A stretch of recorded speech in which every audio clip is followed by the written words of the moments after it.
પૂર્વ એમએલએ ભૂષણ ભટ્ટની AMC commissioner અને સીપીને ગંભીર ફરિયાદ। એલિસ બ્રિજ વિસ્તાર બકરા મંડીમાં ફેરવાયો। ઘેટા બકરાનું વેચાણ શરૂ થયા હોવાની રજૂઆત કરવામાં આવી છે। અનધિકૃત વેચાણથી સ્થાનિકોને ભારે હાલાકી થઈ રહી છે। મામલામાં કાર્યવાહી કરવા પૂર્વ એમએલએની માંગ।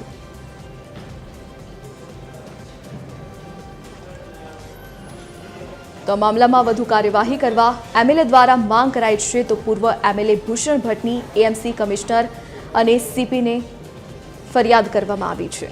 એલિસ બ્રિજ વિસ્તારમાં ઘેટા બકરાનું વેચાણ શરૂ થયા હોવાની રજૂઆત કરવામાં આવી છે। તો અનધિકૃત વેચાણથી સ્થાનિકોને ભારે હાલાકી થઈ રહી છે, તેના પગલે રજૂઆત કરવામાં આવી છે। તો સંપૂર્ણ મામલામાં કાર્યવાહી કરવામાં આવે તેવી પૂર્વ એમએલએ માંગ કરી છે।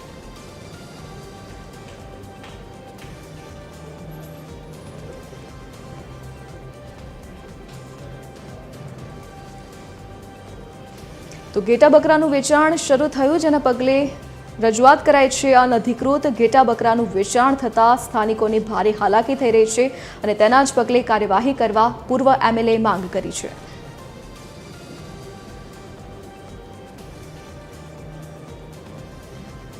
પૂર્વ ધારાસભ્ય ભૂષણ ભટ્ટ આપણી સાથે ફોનલાઈન પર જોડાઈ ગયા છે। જી ભૂષણભાઈ, સ્વાગત છે આપનું TV 13માં। ઘેટા બકરાનું જે અનધિકૃત વેચાણ થઈ રહ્યું છે, સ્થાનિકોને હાલાકી થઈ રહી છે, શું માંગ છે આપની? કોટ વિસ્તારની અંદર અનેક વર્ષોથી ગુજરી બજાર દર રવિવારે ભરાય છે અને આ ગુજરી બજાર એ અમદાવાદ અને ગુજરાતનું એક પ્રખ્યાત બજાર છે, જેને રવિવારી બજાર કહેવાય। આ રવિવારી બજારમાં જૂની વસ્તુઓ, નવી વસ્તુઓ, કપડાથી માંડીને ઘર વખરીથી માંડીને એવી વસ્તુઓ વેચાણ કરવા અનેક વર્ષોથી લોકો આવતા હોય છે અને એના લાયસન્સ પણ ગુજરી બજારે આપેલા છે। છેલ્લા કેટલાય સમયથી દર રવિવારે નશાબંધી ખાતાની ઓફિસની ફૂટપાથ ઉપર લગભગ 100 કરતાં વધારે લોકો ત્યાં ઘેટા બકરા વેચવા આવતા ત્યાંથી મને રજૂઆત મળી હતી અને તે અંગે મેં સ્થાનિક પોલીસ સ્ટેશનમાં રજૂઆત કરી રવિવારે, આજે પણ કરી।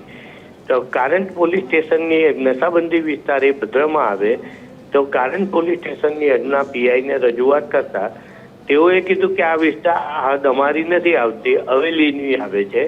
હવેલીમાં રજૂઆત કરતા એમને એમ કહેવામાં આવ્યું કે આ અમારી નથી આવતી, એલિસ બ્રિજ પોલીસ સ્ટેશનની આવે છે।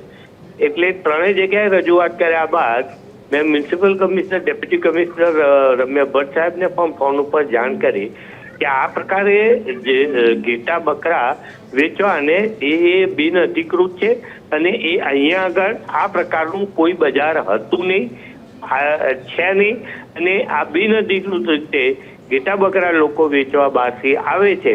ભવિષ્યને ધ્યાનમાં રાખી આ બકરા મંડી ના થાય તેને ધ્યાનમાં રાખી અહીંયા આગળ પ્રતિબંધ મૂકી આ વસ્તુનું વેચાણ પર પ્રતિબંધ મુકાવવો જોઈએ, આટલી મેં રજૂઆત કરી છે।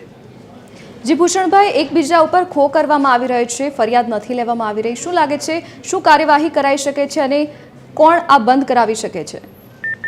આ બે વસ્તુ આની અંદર લાગ્યું પડે। કોર્પોરેશનના ગુજરી બજાર એ કોર્પોરેશને આપેલું જગ્યા છે, એટલે એનું એસોસિએશન છે અને કોર્પોરેશને ગુજરી બજારના એસોસિએશનને કહી દેવું પડે કે ભાઈ જો આ પ્રકારની તમને આટલી વસ્તુઓનું વેચાણ કરવા માટે પરવાનો આપવામાં આવે છે।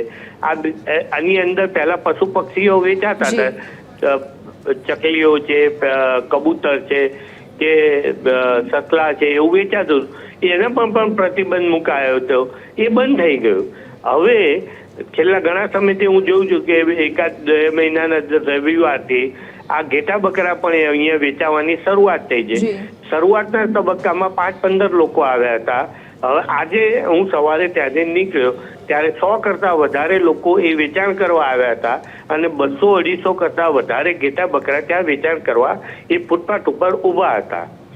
સ્થળની વાત આવે તો એની હદની રજૂઆત એ ત્યાંની થઈ કે ભાઈ આ કોની હદ લાગે છે, તો એ હદ માટે કારણ નશાબંધી ભદ્રમાં આવે તો મેં કારણ પીઆઈને જાણ કરી, તેમને એવું કીધું કે અમારી નથી આવતી, એટલે મેં હવેલી પોલીસ સ્ટેશનને જાણ કરી અને જી. ત્યારબાદ તરત જ ડેપ્યુટી મ્યુનિસિપલ કમિશનરને જાણ કરી છે. જી બિલકુલ. ભૂષણભાઈ, આપ અમારી સાથે જોડાયા તે બદલ આપનો આભાર.